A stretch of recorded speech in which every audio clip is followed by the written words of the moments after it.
ইতিমধ্যে পুজোর ঢাক তো বেঁধেই গেছে, আর আপনাদেরও তো পুজো শুরু হয়ে গেছে। আপনাদের সবাইকে জানি মহাপঞ্চমীর শুভেচ্ছা। আর আমাদের সাথে পঞ্চমীর আড্ডায় আছে আরাত্রিকা। আরাত্রিকা কেমন আছো? আর তোমাকে মহাপঞ্চমীর শুভেচ্ছা। মহাপঞ্চমীর শুভেচ্ছা তোমাকেও। আমি খুব ভালো আছি, তুমি কেমন আছো? চলছে। আর পুজোতে কি শাড়ি পরেই বেরোনো হচ্ছে? শাড়ি পরে বেরোনো হচ্ছে মানে আমার প্ল্যান থাকে অষ্টমীর দিনটা শুধু অঞ্জলি দেবো শাড়ি পরে, কিন্তু আলটিমেটলি দেখা যায় সব দিনই শাড়ি পরে বেরোচ্ছি, কারণ নিজের জামা তো বিয়ে করাই হয় না, মায়ের স্টক থেকে এক একটা সব শাড়ি নিয়ে পরা হয়। তো শাড়ি মানে পুজো, মানে আমার কাছে তো তাই। কটা শাড়ি এবারে কেনা হয়েছে নিজের জন্য? একটাও না, কবে কিনবো তাও জানি না, কারণ আমার ঠাকুরের শাড়ি কেনা হয়েছে শুধু মায়ের মায়ের জন্য। আমার নিজের মা, আমার নিজের শাড়ি, কারোর শাড়ি কেনা হয়নি। পঞ্চমী পাই গেল, এখনো এখনো শুটিং চলছে তোমাদের? শুটিং চলছে তো ডেফিনেটলি। কাল লাস্ট শুটিং হবে, ষষ্ঠীর দিন, সপ্তমী থেকে আমরা ছুটি পাবো, কিন্তু পুজোয় কি করবো জানি না, নো আইডিয়া। আর তার সাথে আর কি কি কেনাকাটা, ওয়েস্টার্ন কিছু কেনা হয়? না, ওয়েস্টার্ন আমি পুজোতে করি না। আর তার সাথে মেকআপের কি? মেকআপের ইয়াররিংস?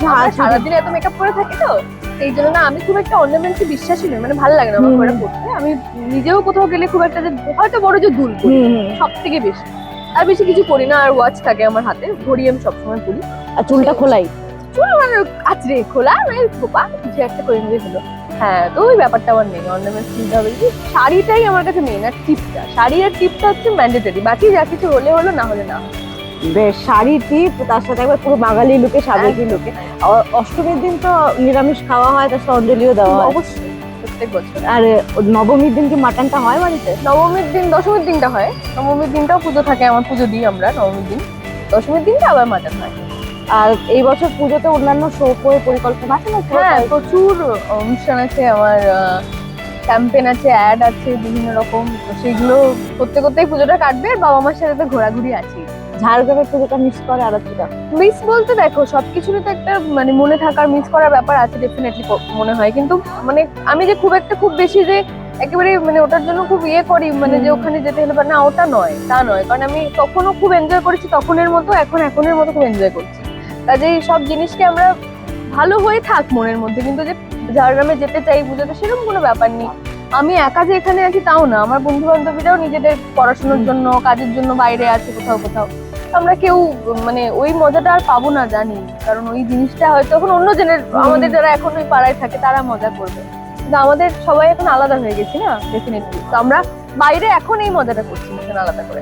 ছোটবেলায় ঝাড়গ্রাম থেকে পুজো শপিং করতে কি কলকাতা আসা হতো না, ওখানেই কেনাকাটা করা হতো? শপিং বলতে হ্যাঁ, কলকাতায় কাজে আসতাম যখন, তখন পুজোর মার্কেটিংও করে নিতাম। আর আমাকে আসতে হতো, মা যেহেতু কলকাতায় থাকতেন সেই জন্য আমাকে আসতে হতো কলকাতায়, তো মায়ের সাথে শপিং করতাম, বাবার সাথে, মায়ের সাথে। ওই যে পুজো শপিং এতে স্ট্রিট শপিং এ পুরোটা যেত? হ্যাঁ, আমি এখনো স্ট্রিট শপিং করি মাঝে মধ্যে। আর আমার খুব ভালো লাগে, অ্যাটলিস্ট আমি কালেকশন দেখতে হলেও একবার যাই যে কি কি এবারে নতুন কালেকশন আছে। তো আগে স্ট্রিট শপিং, এখন শপিং করা সত্যি বলতে সময় পাই না। আর অনলাইনই ভরসা, আর এখন তো অনলাইনেও কিছু করা হয়নি, কবে করবো জানি না। তো দেখা যাক। এই বছর 2025টা আরাত্রিকার জন্য একটা লাকি ইয়ার বলা যেতে পারে। এই বছর অনেক কিছু পেয়েছো। আর জগন্নাথ দর্শনের পরে কি কি প্রাপ্তি হলো জীবনে, ওই জিজ্ঞাসা করি। জগন্নাথ ধাম থেকে ঘুরে? জগন্নাথ ধাম থেকে ঘুরে আসিনি, দেখা হয়নি আমার জগন্নাথ। আমি খুব তাড়াতাড়ি যাবো নভেম্বরে। আর মনে হয় মানে ঈশ্বর আমাকে ডাকেননি, বা ঈশ্বর আমাকে কৃপা করেননি বা দয়া দেননি, তাই জন্য আমি যেতে পারিনি, নইলে নিশ্চয়ই যেতাম। তো এই বছরটা আমার কাছে সত্যি ভীষণ লাকি, কারণ এই বছরে আমার বড় পর্দায় প্রথম ছবি রিলিজ করবো একদমই, এবং আমার প্রচন্ড কাছের ছবিটা, ভীষণ ডেফিনেটলি মন প্রাণ দিয়ে অভিনয় করার চেষ্টা করেছি। আমার গান আসছে পুজোর পর, রিলিজ হচ্ছে প্রথম। তো সৃজিত মুখোপাধ্যায়ের ছবি। তো মানে প্রচন্ড, মানে এই বছরটার অপেক্ষা অনেক বছর ধরে ছিলাম আমি। ম্যানিফেস্ট করে আরাত্রিকা ডেফিনেটলি। এই ম্যানিফেস্টো লিস্টে কি এটা ছিল যে এই সৃজিত মুখার্জির কাজ করাটা? না, আমি সেটা বলবো না, কারণ আমি কোনো পার্টিকুলার যে অমুক ডিরেক্টরের ছবিতে কাজ করবো এরকম ম্যানিফেস্টেশন থাকে না আমার, কোনোদিনই থাকে। আচ্ছা, বা অমুক হিরোর সাথে আমি কাজ করতে চাই, বা আমি পার্টিকুলার এই মুভিটা করতে চাই, না।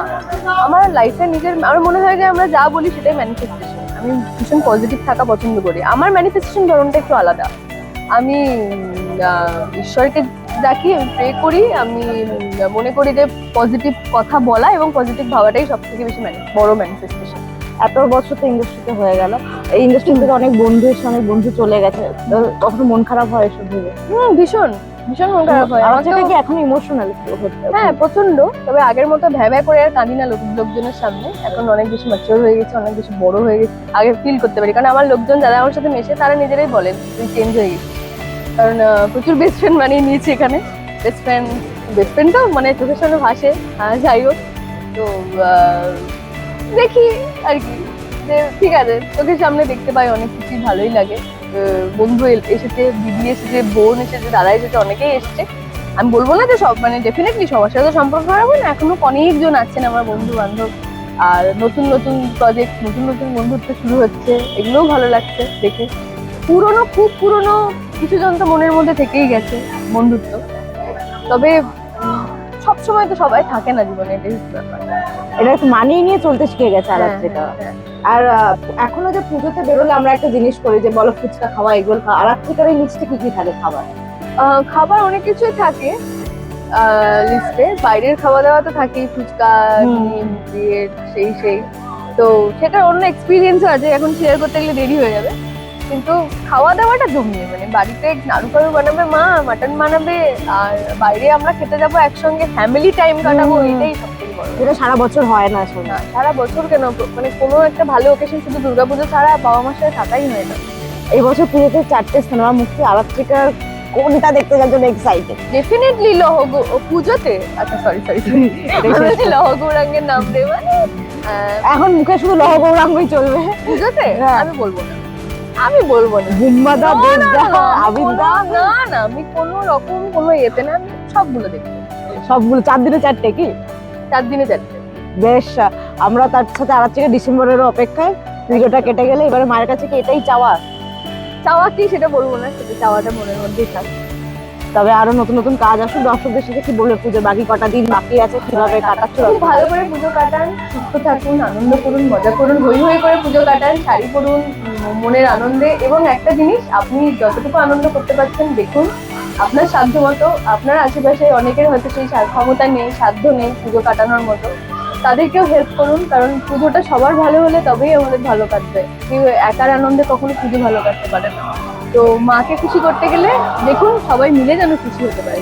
পুজোর আইরে ছুটে এক লাইন কি আমরা শুনবো? না, এখন গলার অবস্থা খুব, এখন কোনো গান গাইতে পারবো না মিয়া। গানে গানে আমরা শেষ করে দেবো। না, না, না, না, না, না, ভাই, না, আজ না, গানটা না, শেষ করে দেবো। শুধু একটা কথাই বলছি, কাঁদছো কেন আজ ময়না পাড়ার মেয়ে, নতুন জামা ফ্রক পাওনি বুঝি যে, আমার কাছে যা আছে সব দেবো তোমায় ঢুকে, আজ হাসি খুশি মিথ্যে হবে তোমাকে বাদ দিয়ে। এই লাইনটা মাথার মধ্যে গেঁথে নাও পুরো। Thank you Aratrika, thank you so much. আর আপনাদের পুজোর বাকি কটা দিন খুব ভালো থাকুক। এরকম পুজোর আড্ডা দেখতে অবশ্যই চোখ রাখতে হবে ট্রাইব টিভি বাংলা পর্দায়।